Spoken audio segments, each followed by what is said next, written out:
কিয়ামতের আগে পোশাক পরিহিতা উলঙ্গ নারীদের সংখ্যা বেড়ে যাবে।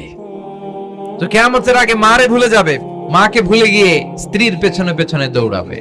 আল্লাহ তাআলা বলছেন, হে নবী, লোকেরা আপনাকে কিয়ামতের ব্যাপারে জিজ্ঞেস করে, আপনি কিয়ামতের ব্যাপারে কি বলবেন? আপনি তো কিছু জানেন না এই ব্যাপারে জানে কে? বিশ্বনবী যখন মক্কার জমিনে কিয়ামতের ব্যাপারে বারবার মক্কার লোকদেরকে সাবধান করতে শুরু করলো যে এই দিন না, আরো দিন, এই দিনটাই দিন নয়, বিশাল একটা জগৎ পড়ে আছে, সেটা শুরু হবে কিয়ামত দিয়ে, সব লন্ডভন্ড হয়ে যাবে। তখন লোকেরা বিশ্বনবীর জিজ্ঞেস করতে শুরু করলো, মুহাম্মদ সাল্লাল্লাহু, এই যে তুমি কিয়ামতের কথা বলো, এটা কবে হবে?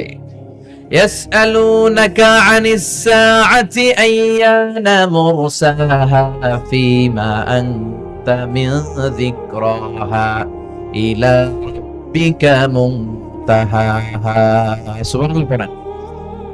ও নবী, লোকেরা আপনারা জিজ্ঞেস করে কিয়ামত কবে হবে, কিন্তু কবে হবে এটা আপনি কেমন করে বলবেন? এটা তো আপনি জানেন না, গোটা বিশ্বের কেউ জানে না, জানে একজন, তিনি কে? They are asking about the day of resurrection. People are asking you about Qiyamah. Who are you to talk anything about it? Only Allah has the final word regarding Qiyamah. ও নবী, লোকেরা আপনারা কিয়ামত কবে হবে খালি ধরে জিজ্ঞেস করে, তো এই ব্যাপারে আপনি কথা বলবেন কি করে? এ ব্যাপারে কোনো জ্ঞান তো আমি আপনাই দেইনি। কিয়ামত কবে হবে এটা জানি শুধুমাত্র আমি আল্লাহ। চিল্লায় বলেন ঠিক কিনা? বিশ্বনবী মক্কায় কিয়ামতের ঘোষণা দিলেন। বিশ্বনবী বললেন, এই পৃথিবী এরকম থাকবে না, সব ভেঙে চুরে খান খান হয়ে যাবে।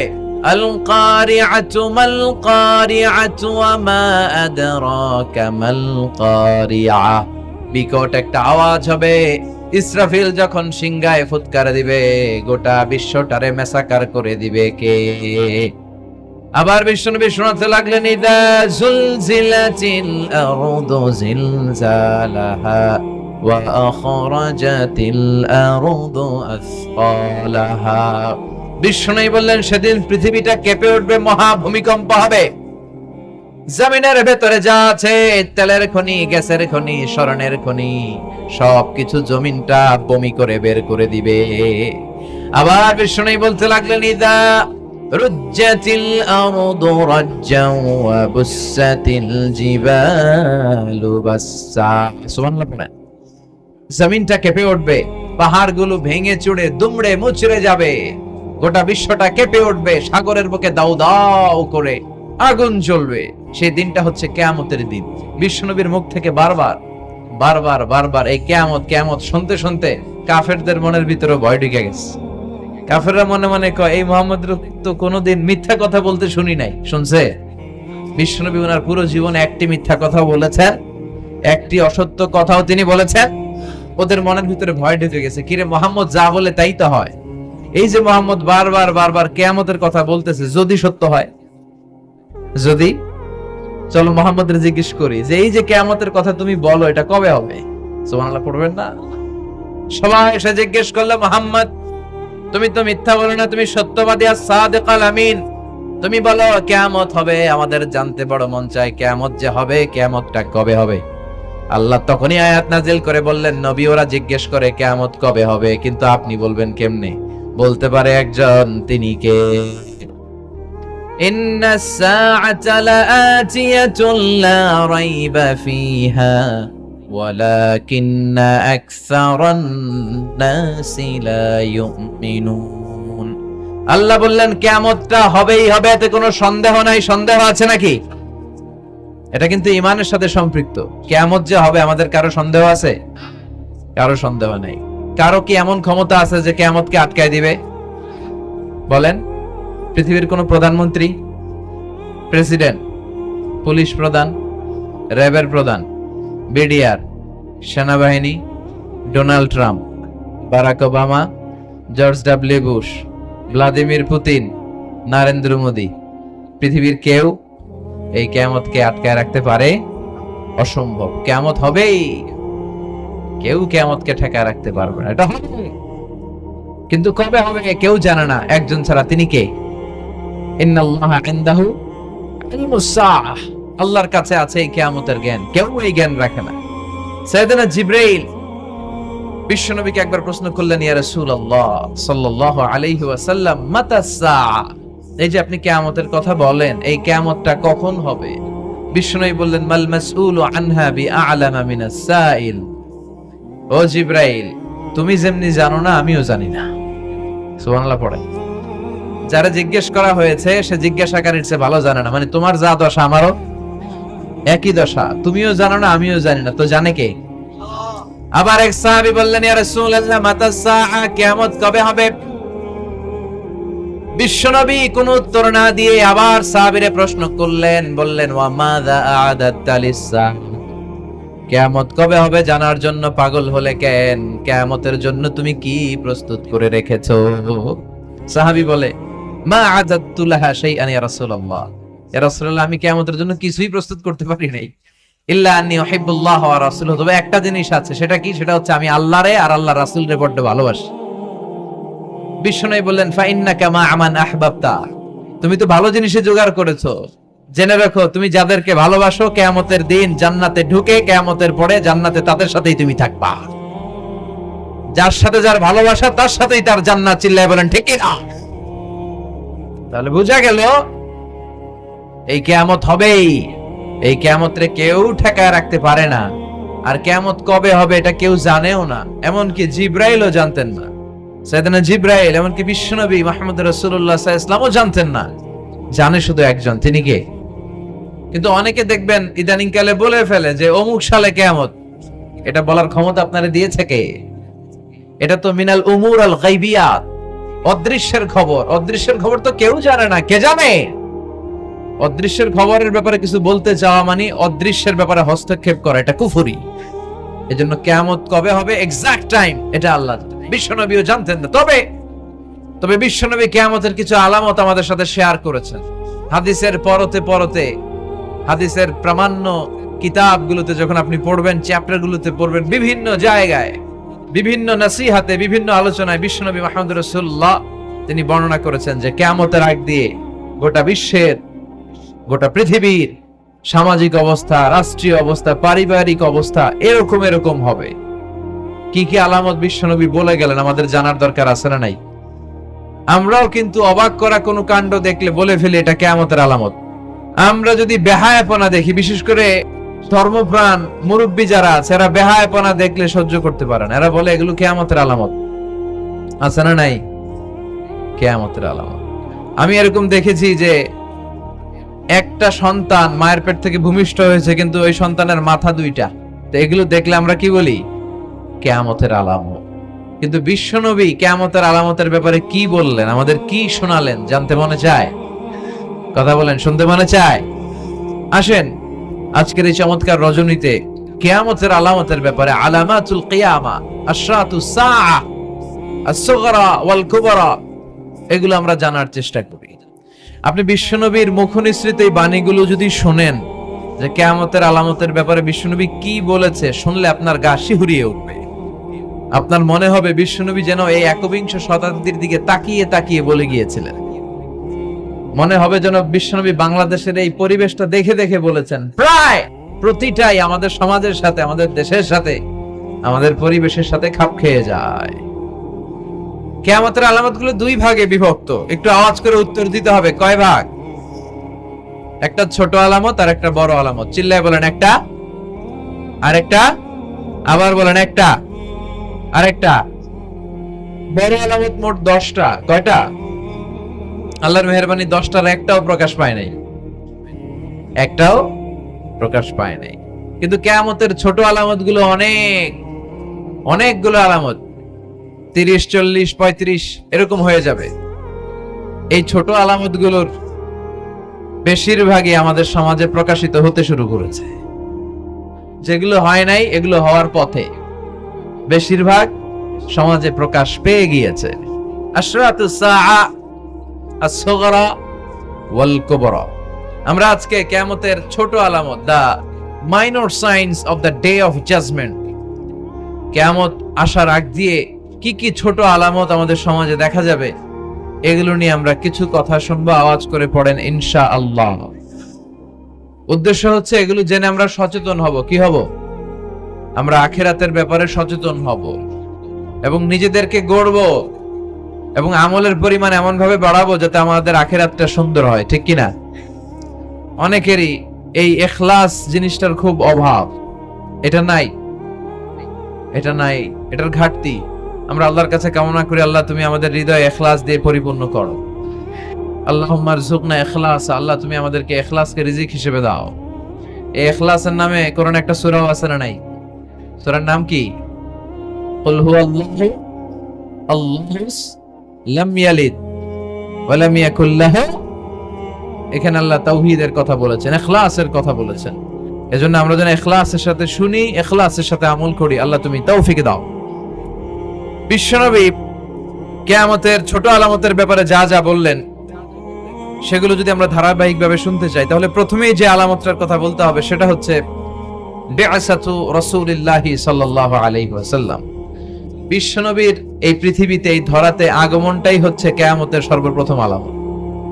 সুবহানাল্লাহ কইতে পারলেন না? বিশ্বনবীর আগমন পৃথিবীতে হয়েছে কি হয় নাই? কথা বলেন। বিশ্বনবী যে আসছেন আবার চলে গেছেন, বিশ্বনবীর এই আগমনটা হয়ে গিয়েছে পৃথিবীতে কয় বছর চলে গেল? প্রায় 1400-1500 বছর চলে গেল, এখনো কিয়ামত হয় নাই। সুবহানাল্লাহ পড়েন। বিশ্বনবী বলতেন বুইস্তু আনা ওয়া সাআতু কাহাতাইন, আমি এবং কিয়ামত এইভাবে পিঠাপিঠি হয়ে নাজিল হয়েছি। এই আঙ্গুল থেকে এই আঙ্গুলের মাঝখানে যেমনি তেমন কোনো ব্যবধান নাই, আমি বিশ্বনবী আর কিয়ামতের মাঝখানেও তেমন কোনো ব্যবধান নাই। বিশ্বনবী সাহাবাদেরকে বুঝাতে যে প্রায় এরকম আঙ্গুল ব্যবহার করতেন, ইশারা দিতেন, আঁকা ঝোঁকা করতেন। এখন আধুনিক শিক্ষা পদ্ধতিতে এগুলো ব্যবহার হতে শুরু হয়েছে। এগুলো সব বিশ্বনবীর মেথোডোলজি। সুবহানাল্লাহ পড়বেন না? বিশ্বনবী আবার আরেক জায়গায় বলেছিলেন আনা ওয়া কাফিলুল ইয়াতীমি কাহাতাইন, আমার আঙ্গুলের দিকে দেখতেছেন? হ্যাঁ, আনা ওয়া কাফিলুল ইয়াতীমি কাহাতাইন, আমি আর ইয়াতীমের রক্ষণাবেক্ষণকারী জান্নাতে এরকম কাছাকাছি থাকবে।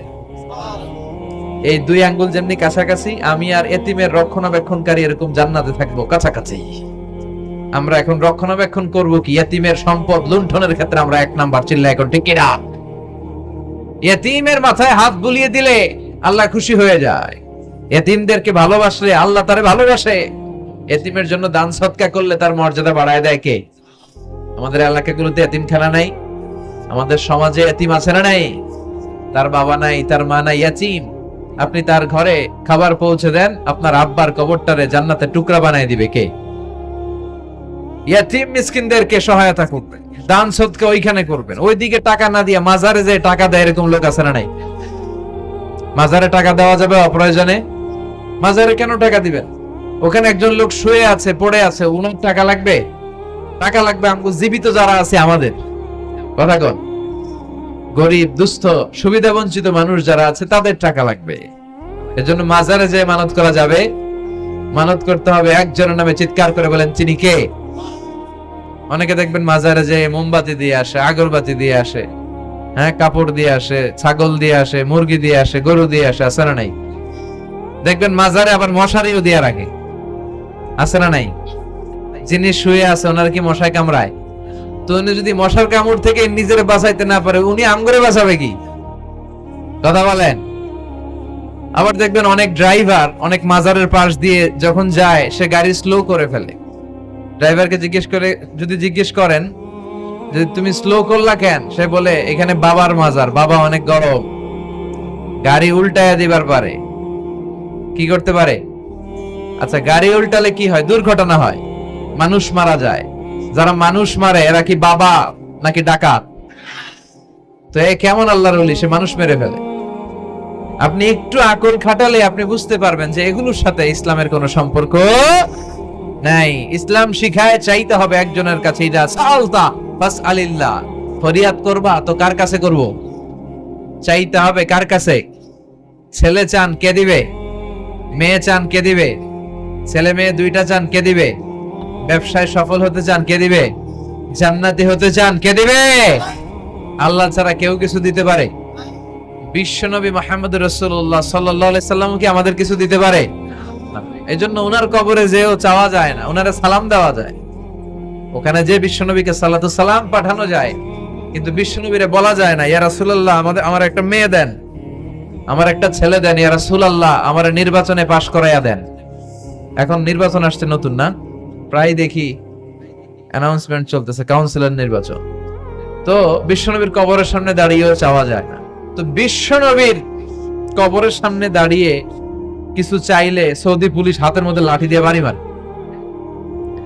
দাঁড়াতেই দেয় না। যে এখানে কি চাও তুমি? সামনে কেবলা, কেবলামুখী হও।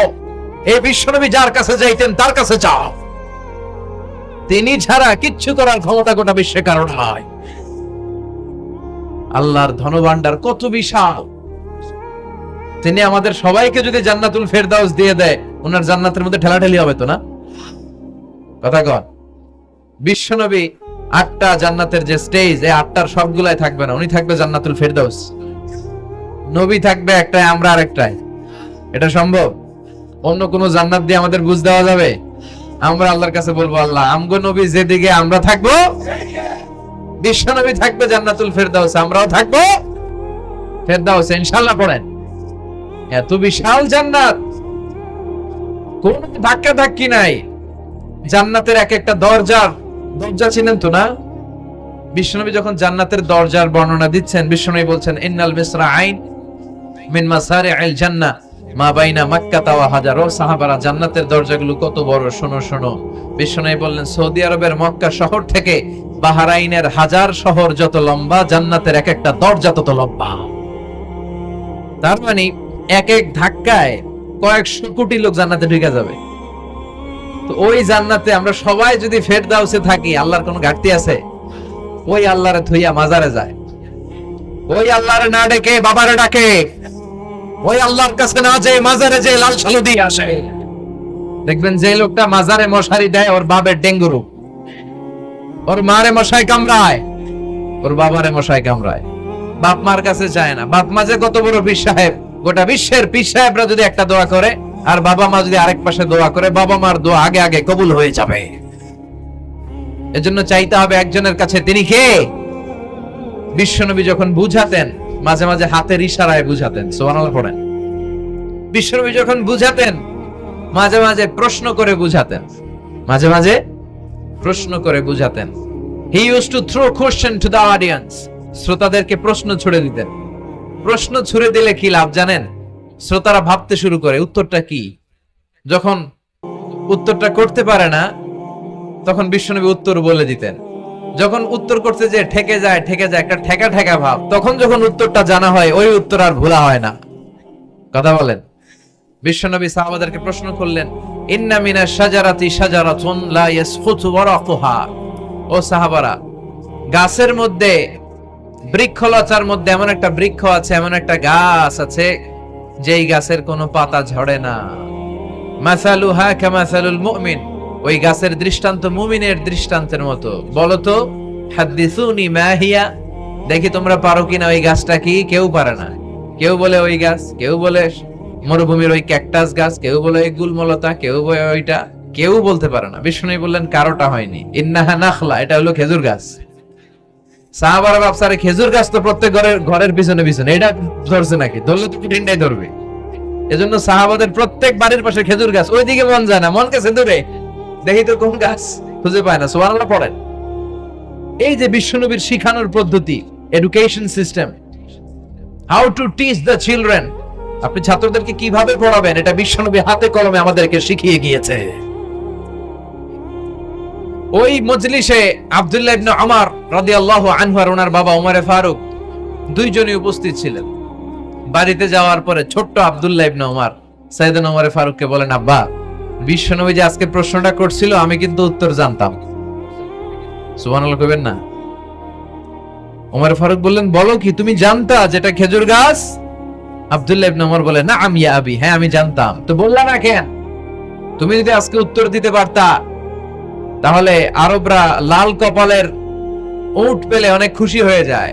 তিনি বললেন, লাল চাঁদওয়ালা উট পেলে মানুষ যেরকম খুশি হয়, আজকে তো আমি অত খুশি হইতাম, বিশ্বনবীর সামনে আমার বুকটা এত বড় হয়ে যেত যে আমার ছেলে উত্তর করতে পেরেছে। আব্দুল্লাহ ইবনে উমর বললেন, আপনি আমার আব্বা, আশেপাশে চাচারা কেউ পারে না, আমি কেমনে কই?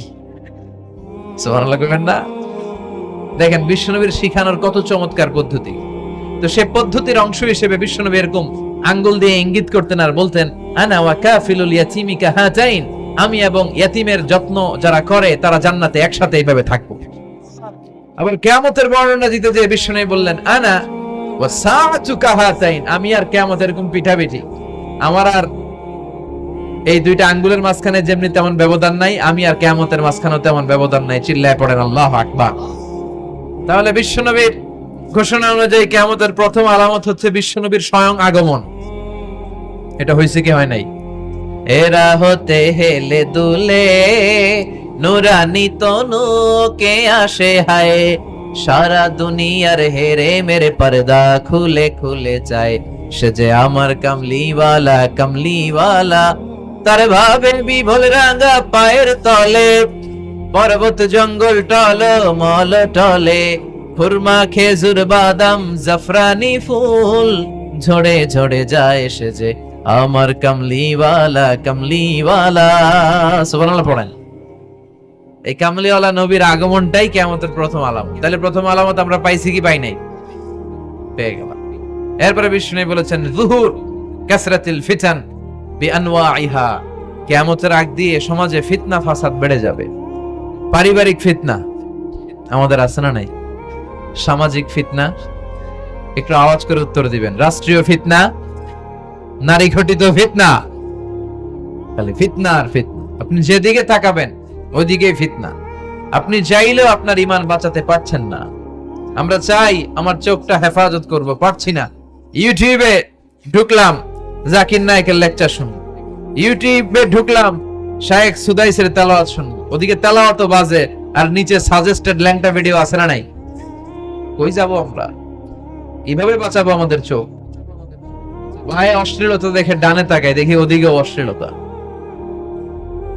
আবার বায়ে তাকায় ওখানে অশ্লীলতা, সামনে তাকাই অশ্লীলতা, আবার পেছনে তাকাই অশ্লীলতা, নিচে তাকাই অশ্লীলতা, উপরে তাকাই ওদিকে অশ্লীলতা। আমরা যাব কই? আর নাযার সাহমুন মাসমুম মিন সিহাম ইবলিস, এই দৃষ্টি শয়তানের বিষ মাখানো তীরবানের মধ্য থেকে ভয়ঙ্কর তীর। এই তীর দিয়ে শয়তান যুবক যুবতীদেরকে কাবু করে ফেলে। একটা যুবক যুবতীর মধ্যে প্রথমে আই কন্টাক্ট হয়। কি হয়? প্রথমে আই কন্টাক্ট, চোখে চোখে একটা ভাব বিনিময় হয়, হ্যাঁ? এরপরে এসএমএস এর আদান প্রদান হয়, কথা বলেন। এরপরে ডেটিং হয়, ডেটিং কি হয়? এরপর হয় গার্লফ্রেন্ড বয়ফ্রেন্ড, আছে না নাই? এগুলো ভুইঘরে নাই? ভুইঘরের ছেলেপেলেরা আল্লাহওয়ালা, হ্যাঁ? কি ভয়ঙ্কর অবস্থা। আমরা ছোটবেলায় এই সমস্ত গার্লফ্রেন্ড বয়ফ্রেন্ড কি বুঝতামই না। এখন ক্লাস 5 থেকে শুরু, ক্লাসে যারা যারা আছে ভাগাভাগি হয়ে যায় কোনটা কার, আছে না নাই? কয় এইটা আমার, মানে আমার ফ্রেন্ড, এটা আমার এই কি ফ্রেন্ড, গার্লফ্রেন্ড, এটা আমার গার্লফ্রেন্ড, তো এটা তোর গার্লফ্রেন্ড, আছে না নাই? আবার এটারে সংক্ষেপ করছে, কয় জিএফ। কি কয়? তোমাদের এগুলা নাই তো? হ্যাঁ আছে, অর্ধেক কয় আছে, অর্ধেক কয় নাই। খুব চালাক এরা। প্রিয় ভাইয়েরা, এগুলো আমাদের সংস্কৃতি নয়। বিবাহ বহির্ভূত যে কোনো ধরনের নারী পুরুষের সম্পর্ককে হারাম করেছে কে? আসুন আমরা বিয়েটাকে সহজ করি, আর্লি ম্যারেজ ক্যাম্পেইন করি। আর কত বলবো? যতদিন বেঁচে থাকি বলবো, বিয়েটারে সহজ করে দেন। ছেলের বাবা যারা আছেন, মেয়ের বাবা যারা আছেন, বিয়েটা সহজ করে দেন। তা না হলে এই যে 14ই ফেব্রুয়ারি গুলো যায়, আছে না নাই? কি নাম, কি বিশ্ব বেহায়া, আহা, এগুলো আগে ছিল না। এগুলো সব কিয়ামতের আলামত। চিল্লা এখন ঠিক না? এই দিবসগুলোতে আপনার উঠতি বয়সের তরুণী মেয়ে, আপনার ছেলে যে পাপগুলো করে বিয়ে না করার কারণে, এই পাপগুলোর একটা পার্সেন্টেজ গুনাহ আপনার আমলনামায় আছে না নাই? এজন্য খবরদার, বাবা মা যারা আছেন, ছেলে মেয়েদেরকে সময় মতো বিয়ে করিয়ে দেন। আমাদের দেশে বিয়ে অনেক সময় অনেক দেরি হয়ে যায়, বিশেষ করে ছেলেদের দেরি হয়ে যায়। বলে তুই নিজের পায়ে দাঁড়া। তো এতদিন ও কার পায়ে দাঁড়াইছে? ও তো নিজের পায়ে দাঁড়িয়েছে, একটু সহযোগিতা করেন না আপনি। বিয়েটা সহজ করে দেন, বিয়ের চেয়ে ভালো কাজ পৃথিবীতে নাই। হ্যাঁ, ইয়াং পোলাপানরা অনেক খুশি হয়ে গেছে। হ্যাঁ, বিয়ে করবে তোমরা, বিয়ে বহির্ভূত জিএফ বিএফ এর দরকার আমাদের নাই। চিল্লায় বলেন ঠিক কিনা? ইসলামের ইমেজকে, আমাদের মোরালিটি, আমাদের এথিক্যাল স্ট্যান্ডিং পয়েন্ট যেখানেই নষ্ট হবে ওগুলোর বিরুদ্ধে আমাদেরকে সোচ্চার হতে হবে। এই নৈতিকতার অবক্ষয় হতে হতে এমন পর্যায়ে ঠেকেছে বাংলাদেশটা এখন জাহান্নামের টুকরা হয়ে গিয়েছে। এখন মেডিকেলের ডাস্টবিনে ছোট্ট ছোট্ট নবজাতক বাচ্চার লাশ পাওয়া যায়। এগুলো সব 14 ফেব্রুয়ারি পালনের ফসল। এগুলোর সাথে মুসলমানদের কোনো সম্পর্ক থাকতে পারে না। এগুলো ইসলামের সাথে কোনো সম্পর্ক নাই। এগুলো হচ্ছে পাশ্চাত্য থেকে আমদানি করা, পার্শ্ববর্তী দেশ ভারত থেকে আমদানি করা। আমাদেরকে যে ইসলামের সুশীতল বাণী বিশ্বনবী শিখিয়েছেন, আমাদের জানিয়েছেন, দ্যাটস এনাফ ফর আস, এটাই আমাদের জন্য যথেষ্ট। এজন্য এই যুগটা হচ্ছে বিশ্বনবী বললেন ফিতনার যুগ। আখেরি জামানায় জ্বলন্ত আগুনের কয়লা নিয়ে হাতে রাখাটা সহজ হয়ে যাবে, কিন্তু ঈমান নিয়ে টিকে থাকা কঠিন হয়ে যাবে। আপনি চাইলেও ভালো থাকতে পারবেন না, আপনি হকের কথা চাইলেও বলতে পারবেন না। ঝুঁকি আছে না নাই? ঘুম আছে না নাই? ক্রস ফায়ার আছে না নাই? কিন্তু এই হকের রাস্তা আমরা ছাড়বো না। বিশ্বনবী বললেন ফিতনা বেড়ে যাবে। আপনি হক হালাল মেনটেন করতে চান কিন্তু পারবেন না। আপনি ঘুষ খাবেন না, কি হবে? টেবিলের নিচ দিয়া ঘুষ, উপর দিয়া ঘুষ, সব জায়গায় ঘুষ। আপনার পাশে যে চাকরি করে সে খায় ঘুষ, ও খায় ঘুষ, নিচের কর্মচারী খায় ঘুষ, উপরের বসও খায় ঘুষ। কথা বলেন, আপনি চাইলেও পারছেন না। এজন্য বিশ্বনবী সবসময় দোয়া করতেন, আল্লাহ ফিতনা থেকে আমাদেরকে বাঁচাও। বিশ্বনবী পড়তেন আল্লাহুম্মা ইন্না নাউযু বিকা মিনাল ফিতান মা যাহারা মিনহা মা বাচান। হে আল্লাহ, প্রকাশ্য অপ্রকাশ্য সব ফিতনা থেকে তুমি আমাদেরকে বাঁচাও। চিল্লায় পড়েন আমিন। আওয়াজ করে আমার সাথে পড়েন আল্লাহুম্মা ইন্না নাউযু বিকা মিনাল ফিতান মা যাহারা মিনহা ওয়া মা বাতান। এর মানে হচ্ছে হে আল্লাহ, প্রকাশ্য অপ্রকাশ্য, দেখা যায় দেখা যায় না, এরকম সব ফিতনা থেকে তুমি আমাদেরকে বাঁচাও। তাহলে এই যে বিশ্বনবী বললেন কিয়ামতের আগে ফিতনা বেড়ে যাবে, এই আলামতটা সমাজে আছে না নাই? এরপরে বিশ্বনবী বলেন খুরুজ মুদ্দাঈন নবুওয়া, কিয়ামতের আগ দিয়ে ভণ্ড নবী দাবিদার বেড়ে যাবে। বুখারীর বর্ণনায় বিশ্বনবী বললেন ততক্ষণ পর্যন্ত কিয়ামত হবে না যতক্ষণ না 30 জন ভণ্ড নবী দাবিদার বেরোবে। ভণ্ড নবী দাবিদার, একটাও নবী না। কুল্লুহুম কাযাবুন দাজ্জালুন, সবগুলো মিথ্যাবাদী, কাযাব আর দাজ্জাল। বিশ্ব নবী হচ্ছেন সর্বশেষ নবী। আমার নবীর পরে আর কোন নবী আসবে? আমার রাসূলের পরে আর কোন রাসূল আসবে? এই কথাটা যারা মানবে না তার ঈমান থাকবে। মা কানা মুহাম্মাদুন আবা আহাদিম মির রিজালিকুম ওয়ালাকিন রাসূলুল্লাহি ওয়া খাতামান নাবিয়িন। মুহাম্মদ তোমাদের কোন ছেলেদের পিতা নয়, তিনি হলেন আল্লাহর রাসূল, তিনি হলেন শেষ রাসূল, খাতামান নাবিয়িন। সাইয়েদনা আদম থেকে শুরু করে নবী আসার যে ধারাবাহিকতা, এটা বিশ্ব নবীর মাধ্যমে এই চেইনটাকে কাট আপ করে দিয়েছে কে? আমার নবীর পরে কোন নবী নাই। বিশ্বনবী বলতেন লা নাবিয়্যা বা'দি ওয়ালা রাসূলা, আমার পরে নবীও নাই রাসূলও নাই, তবে লাউ কানা বা'দি নাবিয়্যুন লাকানা উমর, আমার পরে যদি কেউ নবী হতো আমার সাহাবী ওমর নবী হয়ে যেত।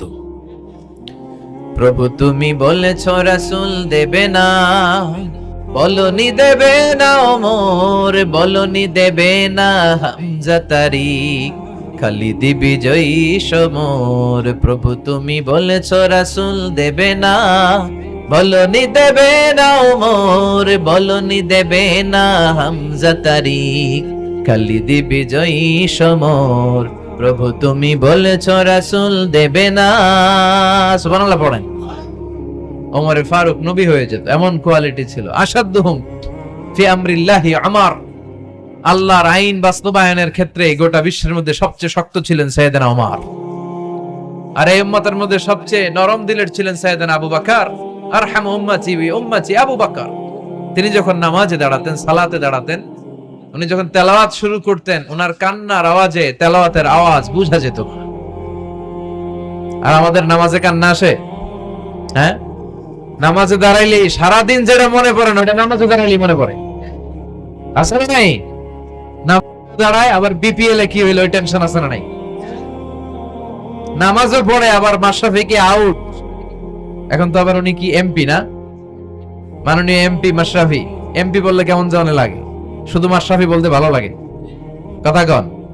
তো উনি কি আউট নাকি ছক্কা, এই টেনশন গুলো আছে না নাই? এই তো আমাদের নামাজ। এই নামাজগুলো মিজানের পাল্লায় উঠালে কোনো ওজন হবে? কথা বলেন। বিশ্বনবী যখন সালাত পড়তেন, বিশ্বনবীর পা গুলো ফুলে হাত্তা তাতাওয়াররামু খাদামা, টিউমার যেমনি ফুলে থাকে বিশ্বনবীর পা গুলো ফুলে যেত। তাহাজ্জুদ পড়তে পড়তে দাঁড়িয়ে থাকতে থাকতে হাত দুইটা প্যারালাইজড হয়ে যেত, আর নাড়াতে পারে না। এরপরে তিনি হাত ছেড়ে দিতেন প্রশান্তির জন্য, এরপরে হাত ছেড়ে দিয়ে কেরাত পড়তেন, আবার যখন ভালো লাগতো আবার ধরতেন। সুবহানাল্লাহ পড়েন। আলী কারামাল্লাহু ওয়াজহার পায়ের ভেতরে এক যুদ্ধে তীর ঢুকে গেল। এই তীর টেনে বের করা যায় না, তীর টান দিলে উনি চিৎকার মারে, জখম হয়েছে অনেক ভিতরে। বিশ্বনবী বললেন, আরিহনা বিসসালাহ ইয়া বিলাল, আকিমিস সালাহ, বেলাল আজান দাও, নামাজ শুরু করি। নামাজ শুরুর আগে আরেক সাহাবীরে বললেন, আলী যখন জামাতের কাতারে দাঁড়াবে তুমি নামাজে না দাঁড়িয়ে আলীর পায়ের সামনে যে ওই পায়ের তীরটা টান দিয়ে বের করবা। সুবহানাল্লাহ পড়েন।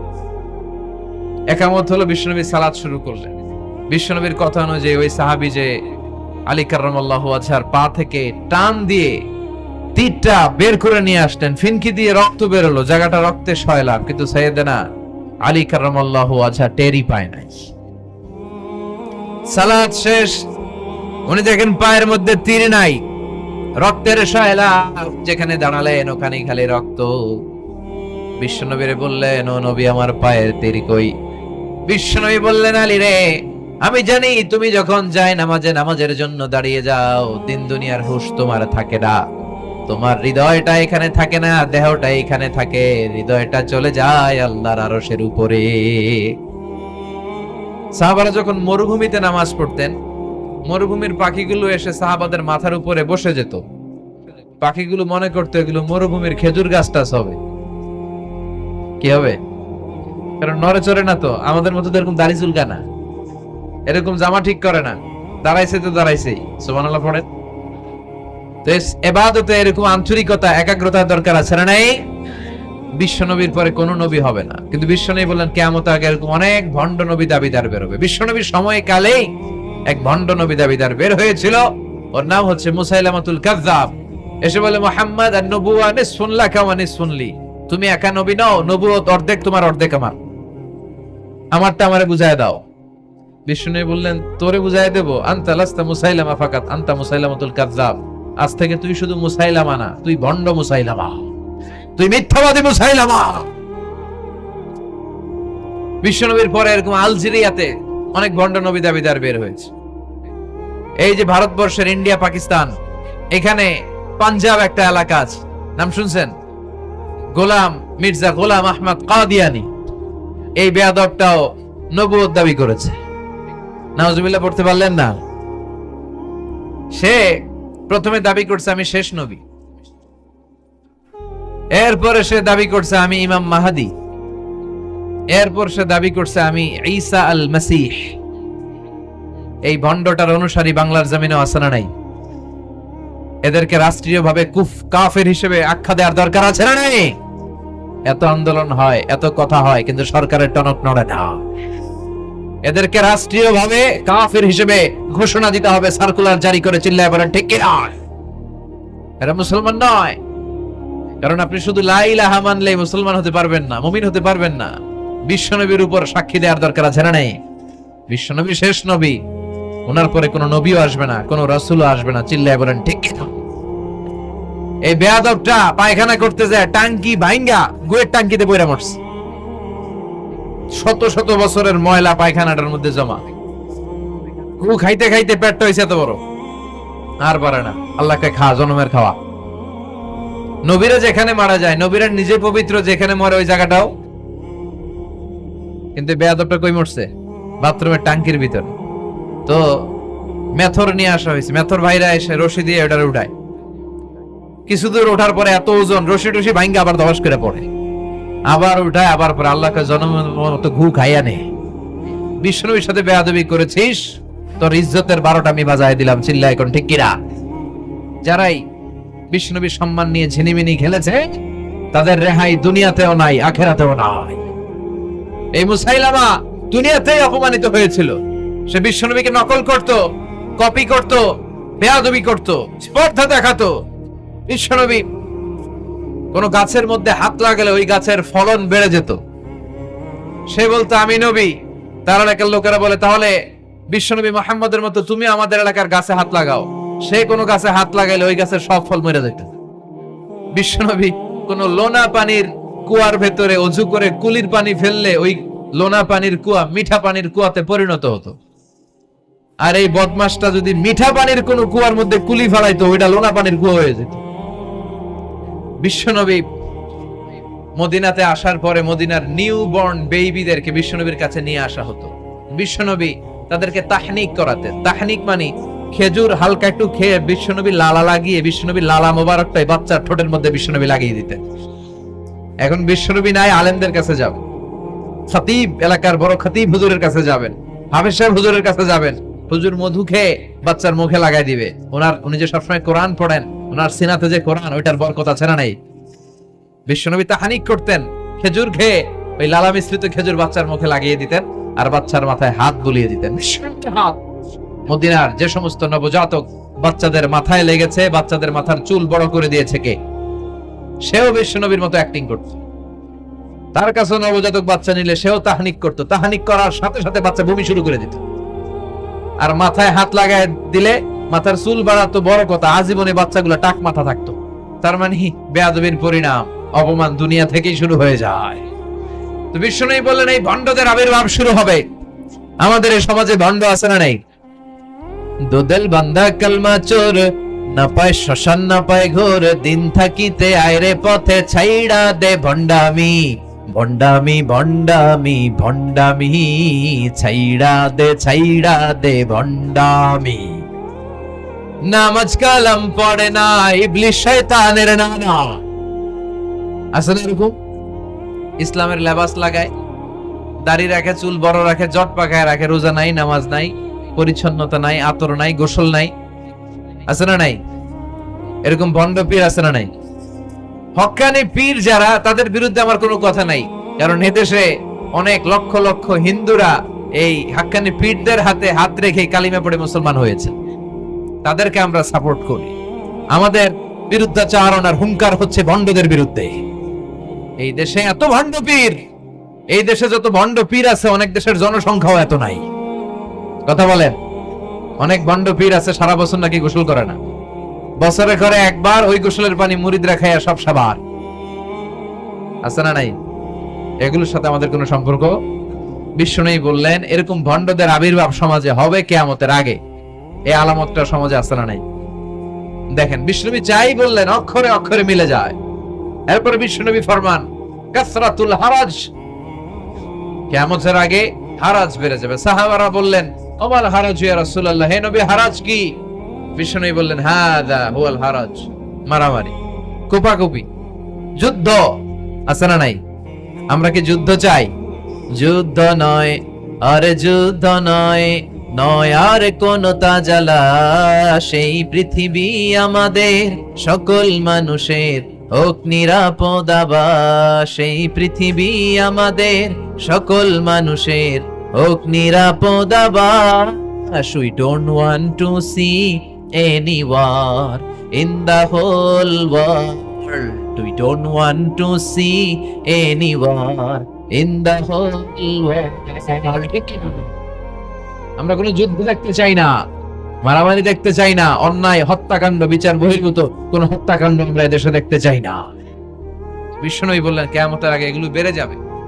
বিশ্বনবী বললেন যে হত্যা করবে সে জানবে না কেন আমি হত্যা করলাম। এরকম হত্যা দেশে আছে না নাই? উপরের নির্দেশ, উপরের টেলিফোন, শুট করো, পোশাকি বাহিনী পিস্তল আছে, শুট করে দিল, কিন্তু কেন সে মারলো ওই সৈনিক জানে না। এরকম আছে না নাই? আবার যে নিহত হইল সেও জেনে মরতে পারলো না যে আমি কেন বললাম। কথা কন। আহা, এই বাংলার বিভিন্ন নদীতে, মাঠে ঘাটে হাত বাঁধা, পা বাঁধা, চোখ বাঁধা, বস্তাবন্দি করা লাশ পাওয়া যায় কি যায় না? এই দুনিয়ায় তারা বিচার পায় নাই, কিন্তু এগুলোর বিচার আছে না নাই? এগুলোর বিচার যদি না থাকতো, the worldly life will be a joke. এই পৃথিবীটা একটা জোকিং হইতো, জোকিং। জোক করার জন্য আল্লাহ পৃথিবী বানায় না। যেগুলোর বিচার এই জমিনে আমরা পাই নাই, সেগুলোর বিচার আখিরাতে হবে। সেদিন হবে আসল বিচার, সেদিন হবে ফাইনাল খেলা। সেদিন হবে কি খেলা?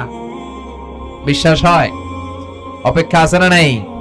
সবগুলোর বিচার হবে ইনশাআল্লাহ। পড়েন, আপনার জমি মেরে খাইছে, দুনিয়ায় বিচার পান নাই, আহকামুল হাকিমিনের বিচার আছে না নাই? আপনাকে অন্যায় ভাবে আঘাত করেছে, দুনিয়ার বুকে বিচার পান নাই, আখিরাতে বিচার আছে না নাই? বিশ্বনবী বললেন এই মারামারিটা বেড়ে যাবে কিয়ামতের আগে। এখন দেখেন খালি মারামারি, কোপাকুপি। 2 টাকার টেম্পু ভাড়া লইয়া একজন আরেকজনের মেরে ফেলাইছে। কয় টাকার? নাউজুবিল্লাহ পড়বেন না? আল্লাহ এই ফিতনা থেকে তুমি আমাদের বাঁচাও।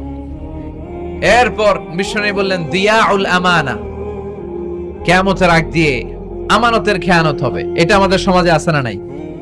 বিশ্বনবী বললেন কিয়ামতের আগ দিয়ে আমানতের খেয়ানত হতে থাকবে। ইদা দুইয়াতিল আমানাতু ফান্তাযিরিস সাআ। সাহাবারা প্রশ্ন ছুড়ে দিলেন, ইয়া রাসূলুল্লাহ মাতা সাআ, কখন কিয়ামত হবে? বিশ্বনবী বললেন ইদা দুইয়াতিল আমানা, যখন আমানতের খেয়ানত হবে তখন কিয়ামত হবে।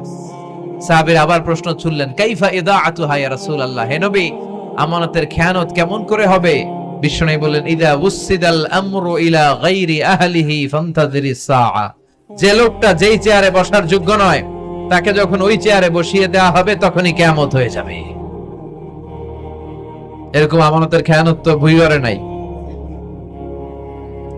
ধরেন একজনরে আপনারা প্রধান বক্তা হিসেবে দাওয়াত দিলেন, জানে না কোরআন, জানে না হাদিস, জানে না বক্তৃতা। এটা কিয়ামতের আলামত না? এটা আমানতের খেয়ানত না? এই দেশের শিশু বক্তা আছে না নাই? কথা কন। আহা, এদিকে আর কি মানুষ হয়েছে? শিশু বক্তা হইলে 3 গুণ হবে। বিল্ডিং টিল্ডিং ভাঙ্গা, প্যান্ডেল ম্যান্ডেল খুইল্লা, অবস্থা সারা। এত মানুষ, ও যে কি বলে ও নিজেও জানে না, কি যে জানে না ওইটাই জানে না। সবকিছুর একটা বয়স আছে। তোমাকে পড়াশোনা করতে হবে, তোমাকে ডিগ্রি অর্জন করতে হবে, তোমাকে জানতে হবে, তোমাকে বিশ্লেষণ করার, অ্যানালাইসিস করার ক্ষমতা রাখতে হবে। ছোট বাচ্চা যদি মুরব্বির মতো কথা বলে, আমরা এটার বেয়াদব বলি। আপনারা বই করে কি বলেন? বেয়াদব। সে খতিব সাহেব হুজুর, এখানে হাফেজ সাহেব হুজুর, এখানে ইমাম সাহেব হুজুর, এখানে কামিল মাদ্রাসার প্রিন্সিপাল, এখানে জগৎ বিখ্যাত মুহাদ্দিস, আর সে বেয়াদবের মতো পায়ের উপর পা তুলে আঙ্গুল নাড়িয়ে নাড়িয়ে কথা বলে। এটা কিয়ামতের আলামত। এগুলো বন্ধ করেন, এগুলোর সাথে ইসলামের সম্পর্ক নাই। যারা কোরআনের কথা জানে, যারা আলেম, তাদেরকে দাওয়াত করেন, জ্ঞান গর্ভ আলোচনা করবে, আপনার জীবনকে উজালা করে দিবে কে? কিন্তু লোক জড়ো করার জন্য এগুলো করে। আহা, তাফসীর মাহফিলের ভিতরে এই শো অফ, খালি লোক দেখানো মানসিকতা। কে আসলে বেশি লোক হবে এরা দাওয়াত করো। মাহফিল হইলে এরা লাগবে, ওরে লাগবে, এরা লাগবে। আমগো অবস্থা হালুয়া টাইট। 15,000 দাওয়াত ইনভাইটেশনের মধ্য থেকে 90টা প্রোগ্রাম রেখেছে এই বছর। 15,000। এটা কিয়ামতের আলামত না? সুবহানাল্লাহ কয়। আর এটা কিয়ামতের আলামত কেন? আমারে লাগবে কেন? আপনার এলাকায় মুহাদ্দিস নাই? আপনার এলাকায় মুফাসসির নাই? মিজানুর রহমান আজহারীকে লাগবে কেন?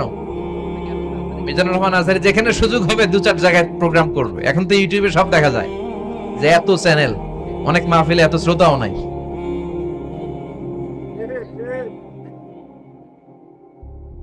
কথা কন। এখন কোথাও যেতে পারি না। আজকে এয়ারপোর্ট থেকে আসার পথে, এয়ারপোর্ট থেকে বের হইতে লাগতেছে আধা ঘন্টা। লোকজনের দাবি হচ্ছে হুজুর সেলফি তুলবো, সেলফি তুলবো, তাও বিভিন্ন অঙ্গভঙ্গি করে, এরকম মুখ বাঁকা করে, এরকম হাত বাঁকা করে। আমি বললাম কি স্টাইল? এটা গ্যাংনম স্টাইল। আছে না নাই? তো এগুলো লৌকিকতা যেন না হয়। এটা তো দিনের দাওয়াতের একটা সেক্টর, একটা প্ল্যাটফর্ম। এখানে গুইগরের যিনি সবচেয়ে বড় খতিব সাহেব হুজুর, উনি আসলেই চলবে, বড় আলেম উনি আসলেই চলবে। অন্য জেলার বড় আলেম পাবনায় কথা বলবে, আর অন্যান্য জেলার যদি সুযোগ হয়। কিন্তু এমন ভাবে এটারে আমরা একটা আক্রমণাত্মক জায়গায় নিয়েছি। একটা ডেটের জন্য মানুষ সিআইপি ভিআইপি দিয়ে ট্রাই করে, এটা ঠিক না। এই টেন্ডেন্সি থেকে আমরা যেন বেরিয়ে আসি। আমরা, আমাদের দরকার ইখলাস। কি দরকার? ইখলাসের বড় অভাব। আবার মাহফিলে গেলে আমাদেরকে অনেক ক্রাইটেরিয়া দেয়, বলে হুজুর আপনার কিন্তু আজকে কাঁপাইতে হবে। আমি আসছি কোরআন থেকে কথা বলতে, এখানে কাঁপাকাঁপি হলে তো ভূমিকম্প হয়ে যাবে। কথা বলেন। আবার বলে হুজুর আপনার কিন্তু আজকে জমাই দিয়া যাইতে হবে। কি করতে হবে? জমাইতে হবে। তো এগুলোর সাথে ইখলাসের কোনো সম্পর্ক আছে? আবার বলে হুজুর কেউ যেন না ওঠে, আপনার কিন্তু ধরে রাখতে হবে, মানে আমনে করে সবাইরে ধরে রাখতে হবে পা ধরে। তো থাকেন, এগুলোর সাথে হেদায়েতের কোনো সম্পর্ক? এজন্যই তো সমাজে হেদায়েত নাই। মাহফিলের পরে মাহফিল হয়, ফজরের নামাজটা ঠিকমতো হয় না। হেদায়েত শূন্য, হেদায়েত নাই, ইখলাস নাই। কি উদ্দেশ্যে শুনতেছি এটা যেন খেয়াল করে আমল করতে পারে, এই টেন্ডেন্সিটা নাই। আসুন আমরা একটু থামি, স্টপ, থামেন, অনেক হয়েছে। আন্না ইসলাম কি বলে, কি শিখাতে চায়, কি বুঝাতে চায়, ওইটা বোঝার চেষ্টা করেন, ওইভাবে মানার চেষ্টা করেন। কে কি বললো দেখার দরকার নাই, এত লোক জড়ো হওয়ার দরকার নাই। আজকে যদি চ্যানেল একটাও না থাকতো, 10 জন বসে যদি আমার কথা শুনতো, কোনো সমস্যা আছে? কথা বলেন। এজন্য হেদায়েতটা সবচেয়ে বেশি জরুরি, ইখলাসটা জরুরি, আল্লাহর প্রতি ভয়, আস্থা, ভালোবাসা, এটা বেশি জরুরি। আল্লাহ তুমি ইখলাস দিয়ে আমাদের হৃদয়টাকে পূর্ণ করো। তাহলে এই যে লোক যে চেয়ারে বসার যোগ্য না, ওই লোক যদি ওই চেয়ারে বসে, কিয়ামতের আলামত আছে না নাই? চেয়ারম্যান হওয়ার যোগ্যতা যদি না থাকে, যদি চেয়ারম্যান হয়ে যায়, নেতা হবে তারা যারা মানুষকে খেদমত করবেন। খেদমত করার জন্য 1.5 কোটি টাকা খরচ করে চেয়ারম্যান ইলেকশন করে, 5 কোটি টাকা। এগুলো কেন? এই ট্রেডিশন দেশে আসলো কেন? উনি টাকা খরচ করবে কেন? ওনার চা খাওয়ানো আর সিগারেট খাওয়ানো লাগবে কেন? উনি তো আমাদের খাদেম হওয়ার জন্য আসছে। উনি জনপ্রতিনিধি হয়ে দাঁড়াবে, যাকে আপনারা পছন্দ করবেন ভোট দিবেন না। হাজার হাজার কোটি টাকা, শোডাউন, শো অফ আছে না নাই? কিয়ামতের আলামত। মসজিদের সভাপতির সাথে মসজিদের কোনো সম্পর্ক নাই, আছে না নাই? সব সভাপতিকে আমি এক পাল্লায় মেপে দিচ্ছি না, বেশিরভাগের এই অবস্থা। ভালো 2-1 জন আছে, আমি জেনারেলাইজ করছি না। সভাপতি তো হবেন তিনি যার সাথে মসজিদের দরদ বেশি, মায়া বেশি, মসজিদে যায় বেশি, ঠিক কিনা? এখন বছরে ওনার একবার খুঁজে পাওয়া যায় না উনি সভাপতি, উনি সেক্রেটারি, উনি ক্যাশিয়ার, আছে না নাই? তার মানে উনি এখানে বসার যোগ্য ছিল না, ওনারে বসানো হয়েছে। যেই লোক যেই চেয়ারে বসার যোগ্য না, তারা যখন ওই চেয়ারে বসিয়ে দেওয়া হবে, বিষ্ণু বললেন তখনই কিয়ামত হয়ে যাবে। কিয়ামতের আলামত আমানতের খেয়ানত, এটা অনেক বড় বিষয়। আমার সম্পদ আছে, এই সম্পদটা আল্লাহর দেয়া, আমার কাছে আমানত। আমার শক্তি আছে, এই শক্তি আমানত। যুবক যারা আছো, তোমাদের যৌবনটা আল্লাহর দেয়া, তোমাদের কাছে সবচেয়ে বড় নেয়ামত এবং আমানত। তোমরা এখন চাইলে অনেক কিছু করতে পারো। তোমাদের একটা সদিচ্ছা তোমাদের এলাকাটারে জান্নাতি বানিয়ে দিতে পারে। তোমরা চাইলে সাগরের স্রোতকে পাল্টে দিতে পারো, বাতাসের গতিকে উল্টে দিতে পারো, তোমরা ইতিহাস রচনা করতে পারো।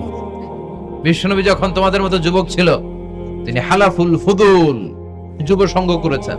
গানের কনসার্ট করে নাই, যাত্রাপালা করে নাই, নাচানাচি করে নাই। উনি হাতে হাত রেখে বলেছেন মক্কার বুকে কোনো টেন্ডারবাজি থাকবে না, মক্কার জমিনে কোনো চাঁদাবাজি থাকবে না, ধর্ষণ থাকবে না, মক্কার জমিনে কোনো দুর্নীতি চলবে না। যুবকদেরকে নিয়ে উনি এই কাজগুলো করেছেন। এখন একটার পর একটা আমানত আমরা খেয়ানত করে চলি। আমার সম্পদ আমার আমানত, আমার ছেলে মেয়ে আমার আমানত। আমার ছেলে কার সাথে মিশে, ও ডিশের কোন চ্যানেল দেখে, ও ইউটিউবে কোন সাইট ব্রাউজ করে, এটার ব্যাপারে কিয়ামতের দিন আমার জিজ্ঞেস করবে কে?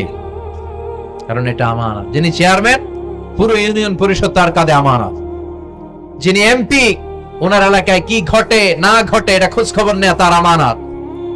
মেম্বার অফ দ্য পার্লামেন্ট যিনি আছেন এই এলাকার, তার এলাকায় যদি ইয়াবার আড্ডা বসে, গাঞ্জার আসর বসে, এটার দায়ভার তিনি এড়াতে পারেন না।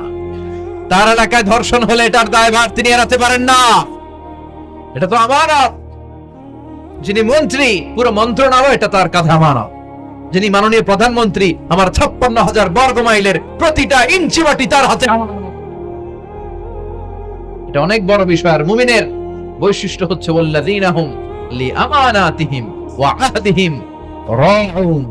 যারা বিশ্বাসী তারা কথা দিয়ে কথা রাখে আর আমানতের খেয়ানত করে। এজন্য আমানত পূর্ণ করতে রাজি আছেন? যেখানেই আমানত নষ্ট হবে সেখানেই কিয়ামতের ভয় আছে না নাই? দেখেন বিশ্বনবী কত চমৎকার করে দার্শনিকের মতো বলে গেলেন, যাই বলে গেলেন তার পুরোটাই সমাজের সাথে মিলে যায়। আমরা যেন আমানতের খেয়ানতকারী না হই, আমরা যেন আমানতকে সংরক্ষণ করতে পারি। আল্লাহ তুমি তৌফিক দাও। এরপর বিশ্বনবী বললেন আত-তাতাউল ফিল বুনিয়ান, কিয়ামতের আগে বড় বড় টাওয়ার বানানোর প্রতিযোগিতা শুরু হয়ে যাবে, আছে না নাই? আজকে নারায়ণগঞ্জে ঢুকে, এটা যে নারায়ণগঞ্জ এটা আমি চিনতেই পারতেছি না। এত সুন্দর হাইওয়ে, এত বিল্ডিং, বিশাল বিশাল টাওয়ার, আগে ছিল এগুলো? কথা বলেন। আরব বিশ্বে দেখবেন বুর্জ আল খলিফা, জমজম টাওয়ার, এই টাওয়ার ওই টাওয়ার, একটার পর একটা টাওয়ার। কাবার পাশে যে পাহাড়গুলো আছে, কাবার পাশের টাওয়ারের উচ্চতা যদি পাহাড়ের চেয়ে উঁচু হয়ে যায়, ফাআলাম ফাইন্নাল আমরা কদ আযাল্লাক, জেনে রাখো কিয়ামত বেশি দূরে নাই, কিয়ামতের ছায়া তোমার উপরে ছায়া দিচ্ছে। এখন মক্কা শহরের পাহাড়ের চেয়ে হাইট বেশি এরকম বিল্ডিং আছে না নাই? কাবা ঘরের পাশেই তো একটা আছে জমজম টাওয়ার, 120 তলা উঁচু। দি মাক্কারাল ক্লক টাওয়ার 120 তলা, বিশাল বড় ঘড়ি লাগানো। এগুলো সব কিয়ামতের আলামত।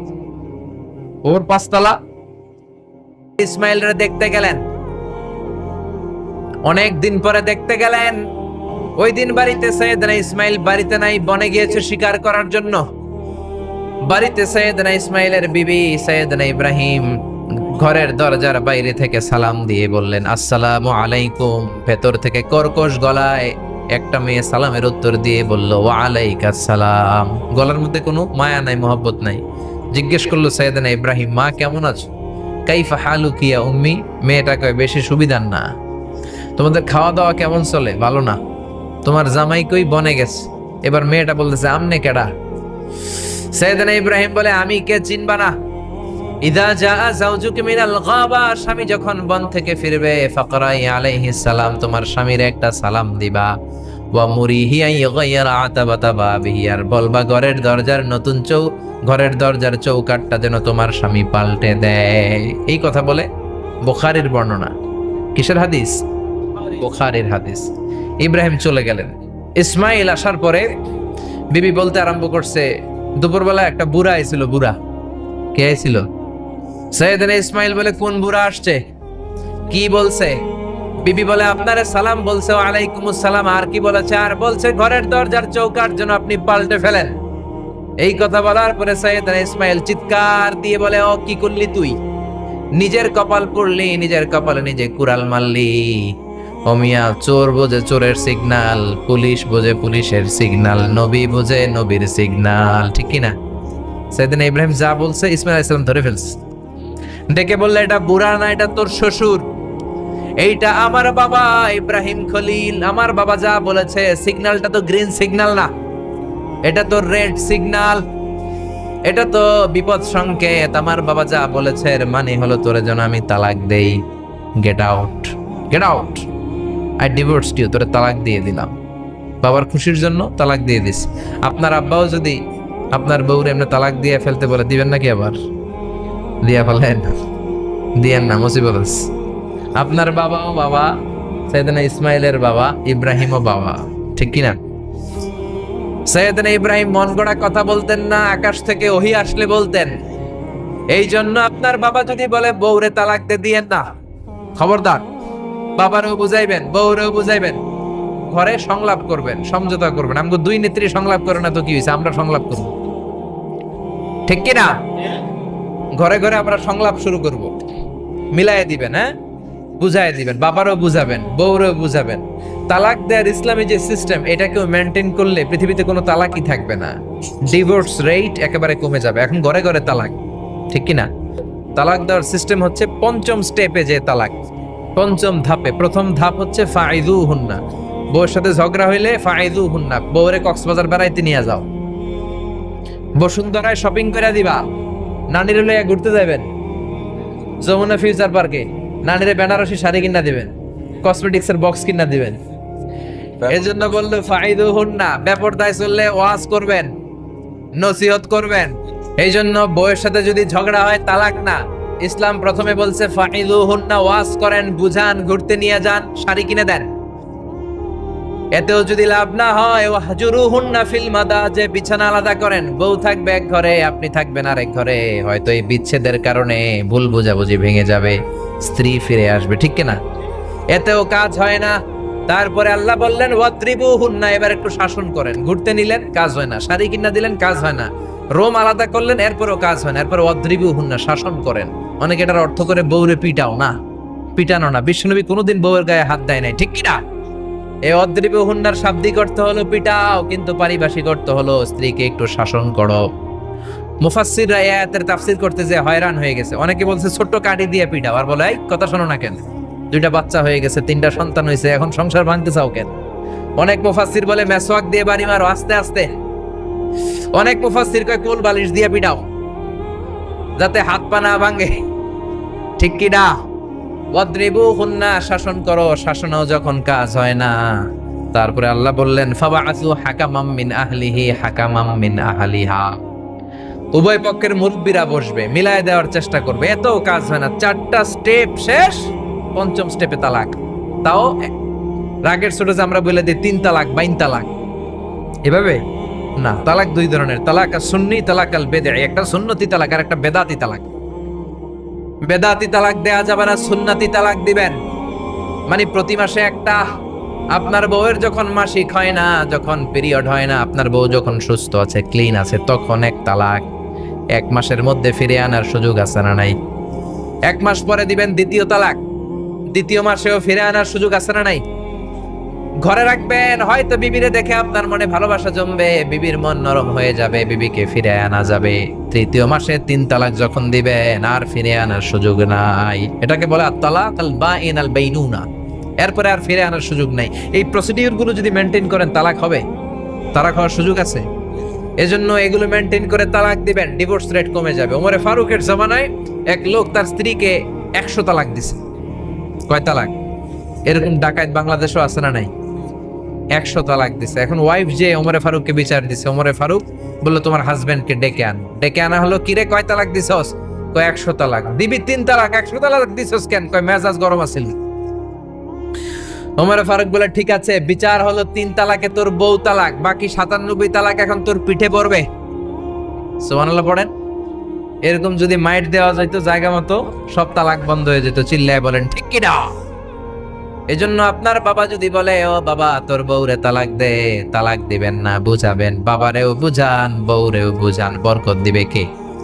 সাইয়েদনা ইব্রাহিম বললেন ঘরের দরজার চৌকাঠ পাল্টে ফেলেন। মনে আছে ঘটনা? না ভুলে গেছেন বোধহয়? তালাক দিয়ে দিলেন বিবিকে। নতুন সংসার শুরু হলো, আরেকটা বংশীয় নেককার মেয়েকে বিয়ে করলেন। 3 বছর পর সাইয়েদনা ইব্রাহিম আবার বেড়াতে আসলেন। আজকেও সাইয়েদনা ইসমাইল বাসায় নাই। সাইয়েদনা ইব্রাহিম সালাম দিলেন, আসসালামু আলাইক। এবার জাদুমাখা কণ্ঠে, কুকিল কণ্ঠে, মোলায়েম কণ্ঠে একটা মেয়ে ঘরের ভেতর থেকে বলে ওয়ালাইকুমুস সালাম। ওয়ালাইকুমুস সালাম। সাইয়েদনা ইব্রাহিম বললেন কাইফা হালুকি ইয়া উম্মি, মা কেমন আছো বলো বলো। মেয়েটা বলে আলহামদুলিল্লাহি আলা কুল্লি হাল, সব অবস্থায় আলহামদুলিল্লাহ। সুবহানাল্লাহ পড়েন। সংসার কেমন চলে? কয় খুব ভালো। খাওয়া দাওয়ার অবস্থা কি? কয় আরো ভালো। এবার মেয়েটা বলে কে আপনি? এই মরুভূমির মাঝখানে রৌদ্রের মধ্যে দাঁড়িয়ে দাঁড়িয়ে কথা বলেন, কেউ তো কোনোদিন আমাদের খোঁজ নিতে আসে না, কে আপনি? ঘরে আসেন। সাইয়েদনা ইব্রাহিম বলে না, আমার পরিচয় দিব না, ঘরেও আসবো না। মেয়েটা বলে আপনি যদি ঘরে না আসেন আমি কিন্তু রাগ করব। সুবহানাল্লাহ কোন। জোর করে ঘরে নিলেন, শরবত খাওয়ালেন, খেজুর খাওয়ালেন, রুটি খাওয়ালেন, মাংস খাওয়ালেন। সাইয়েদনা ইব্রাহিমও চোখের পানি ছেড়ে দোয়া করলেন, ও মিয়া এটাও মাইয়া আগেরটাও। আহা, বেশ কম আছে না নাই? সাইয়েদনা ইব্রাহিম মাথায় হাত বুলিয়ে দিয়ে দোয়া করলেন আর বললেন ইযা জাআ যাওজুকা মিনাল গাবা, তোমার স্বামী যখন বন থেকে ফিরে আসবে, ফাকরাই আলাইহিস সালাম, তোমার স্বামীর একটা সালাম দিবা। ওয়া মুরিহি আন ইউসবিতা আতাবাতা বাবিহি, আর বলবা ঘরের দরজার নতুন চৌকাঠ যেন জীবনেও না পাল্টায়। চলে গেলেন। ইসমাইল আসলেন। বিবি বলল নুরানি চেহারার এক আল্লাহর ওলির মতো মুরব্বী লোক আসছিল। মুরব্বী আসছে শুনে ইসমাইল তো ভয় পেয়ে গেলেন, কিরে আগে তো একটা ঘটনা ঘটছে, ঠিক কিনা? কেমন আচরণ করেছিস বল। বিবি বলে আপনি ভয় পাবেন না, আমি খুব ভালো আচরণ করেছি, আপ্যায়ন করেছি। তিনিও খুশি হয়ে আমার মাথায় হাত বুলিয়ে দোয়া করে দিয়েছেন আর বলেছেন ঘরের দরজার নতুন চৌকাঠ যেন জীবনেও আপনি না পাল্টান। সুবহানাল্লাহ। সাইয়েদনা ইসমাইল বিবিকে জড়িয়ে ধরলেন। বিবিকে জড়িয়ে ধরে বললেন ও বিবি, তুই তো পরীক্ষায় গোল্ডেন এ প্লাস। কি এ প্লাস? বিশ্বনবীর একমাত্র কুমারী বউ নাম কি? আয়েশা। বিশ্বনবী বললেন উরিতুকি ফিল মানামি সালাসা লায়াল, আয়েশা বিয়ের আগে তোরে কিন্তু আমি 3 বার স্বপ্নে দেখছিলাম। সুবহানাল্লাহ কইবেন না? বড্ড খুশি হয়ে গেলেন আয়েশা। এরপরে বললেন 3 বার স্বপ্ন দেখার পরে তোমার ব্যাপারে মনের মধ্যে কেমন কেমন যেন ভালো লাগে। তারপরে একটা ছোট্ট কাগজের মধ্যে, জান্নাতি কাগজ, রেশমি কাপড়ের মধ্যে তোমার চেহারাটা এনে জিব্রাইল বললেন